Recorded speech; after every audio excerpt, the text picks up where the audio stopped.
नमस्कार, मैं मावली हिंदी समाचार में आपका स्वागत है और मैं हूं शेख इस्माइल। आज आदिलाबाद बीआरएस पार्टी कार्यालय में पूर्व मंत्री जोगुराम अन्ना ने पत्रकार सम्मेलन रखा, जिसमें कांग्रेस सरकार की नाकामयाबी गिनवाई। ये कांग्रेस सरकार विकास के नाम का नगाड़ा पीट रही थी। इससे इनसे पूछिए कि बस यात्रा महिलाओं के फ्री के अलावा कौन सी योजनाएं लागू करवाई। सीएम रेवंत रेड्डी चुनाव के दौरान लोगों से किए वादे पूरे नहीं कर पा रहे हैं। सीएम ने तो कहा था कि 100 दिनों में वादे पूरे हो जाएंगे। ग्राम पंचायत में निधि नहीं है, पंचायत सचिव परेशान है, पीने का पानी भी गांव-गांव में सही नहीं आ रहा है। कर्ज माफी पर तो तारीख पर तारीख लग रही है। रैतु भरोसा कहाँ गया, महालक्ष्मी कहाँ गया। विद्यार्थियों की शिक्षा का मसला भी आगे बढ़ रहा है। क्या ये 100 दिन पूरे नहीं हुए? साफ तौर पर कहा है कि झूठ की नाव तैर रही है, कब डूबेंगी ये पता नहीं है। जनता को आस में रखकर कुर्सी हासिल करना ये गलत है। अगर आप जिस तरह से वादे किए हैं वो वादे और योजनाएं जल्द से जल्द पूरा करे, ऐसा जोगुराम अन्ना ने कहा। రైతు బంధు లేదు, దానికి కూడా 5 ఎకరాల లోపు ఇంకా దానికి ఇంకా మార్గదర్శకాలు క్యాబినెట్ ఎన్ని రోజులైంది. మదరయ్యల మార్గదర్శకాలు రేపు ఇస్తాం ఎల్లుండి ఇస్తాం అనుకుంటా ఇప్పటిదాకా మార్గదర్శకాలు 2 లక్షల రుణమాఫీది లేదు, రైతు భరోసాది కూడా లేదు. ఈ రకంగా మీరు రైతు కూలీలకు సంవత్సరానికి 12,000 రూపాయలు ఉపాధి హామీ కూలీలకు వాళ్ళకు కూడా ఆర్థికంగా మద్దతు ఇస్తామని చెప్తున్నారు. రైతు కూలీలను మోసం చేసిండ్రు, రైతులను మోసం చేసిండ్రు. 6 గ్యారెంటీ ఇచ్చినటువంటి హామీలన్నిటి కూడా తుంగలు దొక్కిండ్రు. 420 హామీల్ని ఎప్పుడు చేస్తారు, ఎన్నడు చేస్తారు?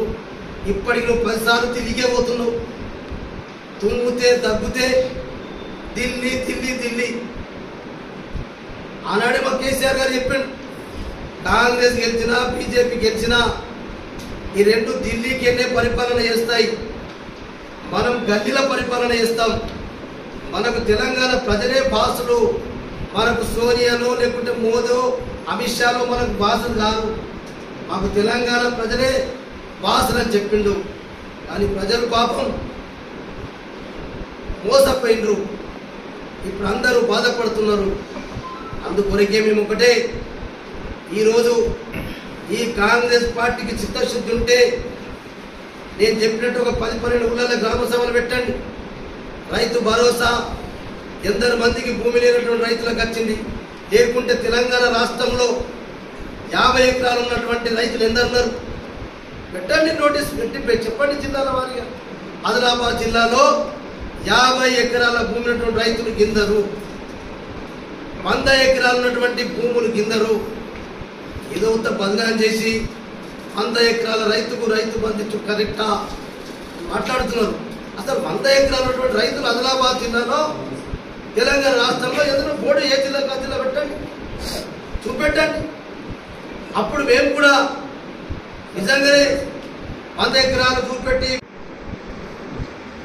9 లక్షల మంది కౌలు రైతులు తెలంగాణ రాష్ట్రంలో ఉన్నారు. పంచాయతీలలో డాక్టర్లకు ఇస్తుంది లేక సరే మా ప్రభుత్వం ఉన్నప్పుడు మాది కొంత డిలే అయిందని చెప్పిండ్రు. మరి ఇప్పుడు మీరే 7 నెలలు ఇప్పుడు దాకా 1 రూపాయి గ్రామ పంచాయతీ డబ్బులు లేవు. పంచాయతీ సెక్రటరీలు మొత్తుకుంటా ఉన్నారు. ఎక్కడేసినటువంటి మొగడు అక్కడనే ఉండిపోయింది. గ్రామ పంచాయతీలు మొత్తం శుభ్రత లేదు, తాగే నీరు లేదు, కలుషితమైన నీరు వస్తుంది.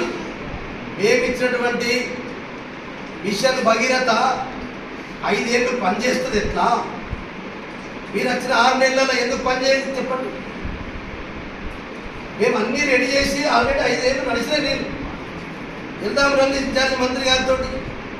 ఏ ఊరుకు వాటర్ ట్యాంక్ కట్టలేదు, ఏ ఊరుకు వాటర్ ట్యాంక్ నీళ్లు నింపలేదు. ఎక్కడైనా ఇంటింటికి నల్ల పెట్టే దగ్గర ఎక్కడైనా అప్పుడు కొత్త పాత పైప్ లైన్ జైంటింగ్ ప్రాబ్లం కొంత వచ్చింది, కొంత లీకేజెస్ వచ్చినాయి.